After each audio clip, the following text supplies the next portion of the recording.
Proses hukum kasus pembunuhan Brigadir Polisi Nofriansyah Yosua Huta Barat atau Brigadir J telah memasuki tahap persidangan. Sebelumnya pihak kepolisian telah menetapkan 5 tersangka dalam kasus pembunuhan Brigadir J. Mereka adalah Ferdi Sambo, Putri Chandrawati, Richard Eliezer, Ricky Rizal, serta Kuat Ma'ruf. Kelimanya disangkakan dengan pasal pembunuhan berencana. Senin 17 Oktober 2022, mantan Kadif Propam Polri Ferdi Sambo menjalani sidang perdananya sebagai terdakwa di Pengadilan Negeri Jakarta Selatan. Saat persidangan, jaksa penuntut umum menyebut dalam surat dakwaan bahwa Ferdi Sambo menggunakan kecerdasan dan pengalamannya puluhan tahun sebagai polisi untuk merencanakan pembunuhan Brigadir Joshua. Selama mendengarkan dakwaan, Sambo tampak sesekali tertunduk dan menggelengkan kepala sambil membaca salinan dakwaan yang ia pegang. Usai pembacaan dakwaan, tim kuasa hukum Ferdi Sambo memutuskan untuk menolak dakwaan dan mengajukan nota keberatan atau eksepsi. Kuasa hukum Sambo menilai dakwaan yang disampaikan oleh jaksa penuntut umum tidak menjelaskan secara rinci rangkaian peristiwa secara utuh dan lengkap. Terdakwa berpendapat atau berkesimpulan bahwa surat dakwaan penuntut umum nomor registrasi perkara PDM 242-JKTSL-10-2022 tanggal 5 Oktober 2022 disusun secara kabur atau obscur libel, secara tidak cermat, tidak jelas dan tidak lengkap, dan oleh karenanya harus dibatalkan dan dinyatakan batal demi hukum. Berikut adalah beberapa perbedaan rangkaian peristiwa dalam surat dakwaan dari jaksa penuntut umum dan nota keberatan atau eksepsi dari tim kuasa hukum Ferdi Sambo. Pertama, dalam surat dakwaan Ferdi Sambo yang disampaikan jaksa penuntut umum disebutkan bahwa awal kasus pembunuhan Brigadir J bermula dari adanya peristiwa di rumah Ferdi Sambo di Magelang, Jawa Tengah. Jaksa menyebut saat itu terjadi keributan antara Brigadir J dan Kuat Ma'ruf. Dalam dakwaan juga disebutkan bahwa Ricky Rizal sempat bertanya kepada Brigadir J dan Brigadir J menjawab tidak tahu apa penyebab Kuat Ma'ruf marah kepada dirinya. Sementara tim kuasa Ferdi Sambo menyebutkan dalam nota keberatan atau eksepsinya, yakni awal kejadian bermula dari kekerasan seksual yang dilakukan Brigadir J kepada Putri Chandrawati di sebuah kamar di rumah Magelang. Bahkan dalam eksepsinya juga disebutkan Brigadir J sempat membanting tubuh Putri Chandrawati ke kasur. Setelah itu disebutkan bahwa Kuat Ma'ruf melihat Brigadir J keluar dari kamar Putri Chandrawati. Perbedaan kedua dalam dakwaan jaksa penuntut umum menyatakan sebelum Brigadir J dieksekusi, Ferdi Sambo memberi perintah kepada Richard Eliezer dengan kata tembak. Berbeda dengan dakwaan, dalam eksepsinya, kuasa hukum Ferdi Sambo menyebutkan kata-kata yang dilontarkan Sambo kepada Richard Eliezer adalah hajar, bukan tembak.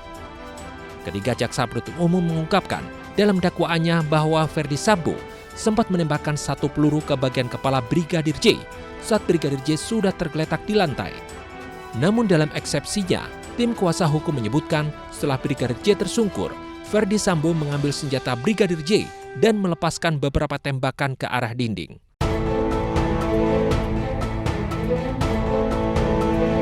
Di hari yang sama, Putri Chandrawati, istri Ferdi Sambo juga hadir di Pengadilan Negeri Jakarta Selatan untuk menjalani sidang perdana sebagai terdakwa kasus pembunuhan Brigadir Joshua. Dalam dakwaannya, jaksa penuntut umum sempat menyebut Putri menelpon Ferdi Sambo dan memberitahukan bahwa Brigadir J masuk ke kamar pribadi Putri dan melakukan perbuatan kurang ajar terhadap Putri. Mendengar laporan Putri, Sambo marah dan kemudian merencanakan pembunuhan Brigadir J. Jaksa juga menyebutkan bahwa Putri Chandrawati berada di dalam kamar utama dengan jarak kurang lebih 3 meter dari posisi penembakan Brigadir J. Selama persidangan, Putri Chandrawati tampak menunduk sambil membaca salinan dakwaan. Namun usai pembacaan dakwaan, Putri Chandrawati mengaku tidak mengerti akan isi dakwaan yang dibacakan jaksa penuntut umum. Saudara sudah mengerti atas dakwaan dari jaksa penuntut umum tadi? Mohon maaf Yang Mulia, saya tidak mengerti akan dakwaan tersebut. Tidak mengerti? Iya, saya tidak mengerti.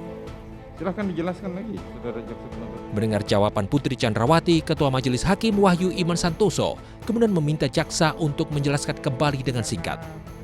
Jaksa kemudian menerangkan bahwa Putri Chandrawati didakwa karena terlibat pembunuhan berencana.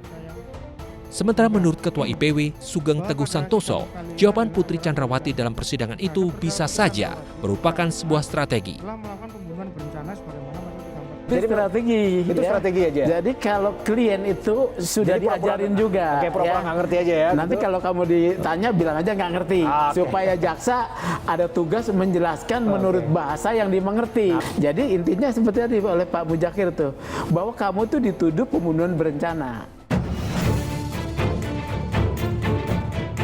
Mengikuti langkah sang suami, pihak Putri Chandrawati juga mengajukan keberatan atau eksepsi atas dakwaan dari jaksa penuntut umum, serta meminta surat dakwaan Putri Chandrawati dibatalkan demi hukum. Saat kuasa hukum membacakan eksepsi, terekam momen Putri Chandrawati tampak mengusap mata seperti sedang menangis. Karena saya melihat pintu kaca tertutup dan mendengar Ibu Putri Chandrawati menangis. Kamis 20 Oktober 2022, sidang tanggapan atas eksepsi dari terdakwa Ferdi Sambo dan Putri Chandrawati digelar. Baik tim jaksa penuntut umum pada persidangan Ferdi Sambo maupun Putri Chandrawati sama-sama meminta majelis hakim untuk menolak seluruh eksepsi yang diajukan. Berikut 4 hal yang dimintakan masing-masing jaksa penuntut umum kepada majelis hakim dalam tanggapan atas eksepsi Ferdi Sambo dan Putri Chandrawati. Pertama, menolak seluruh eksepsi dari penasihat hukum Ferdi Sambo dan Putri Chandrawati. Kedua, meminta majelis hakim menerima surat dakwaan penuntut umum karena telah memenuhi unsur formil dan material. Ketiga, meminta pemeriksaan Ferdi Sambo dan Putri Chandrawati tetap dilanjutkan. Keempat, menyatakan Ferdi Sambo dan Putri Chandrawati tetap dalam tahanan. Menurut Ketua IPW Sugeng Teguh Santoso, eksepsi yang dilakukan tim kuasa hukum Ferdi Sambo dan Putri Chandrawati dapat menjadi salah satu strategi untuk mengurangi hukuman pidana untuk keduanya. Pertanyaannya, mengapa walaupun penasihat hukum tahu akan ditolak ya, mengapa dia menyampaikan juga soal substansi? Ini sebetulnya cara mempengaruhi hakim. Menanamkan dalam benak hakim sebetulnya ada masalah loh. Misalnya apa poin-poin masalahnya. Dan juga kepada publik, ini poin-poin kekuatan terdakwa Ferdi Sambo tuh di sini.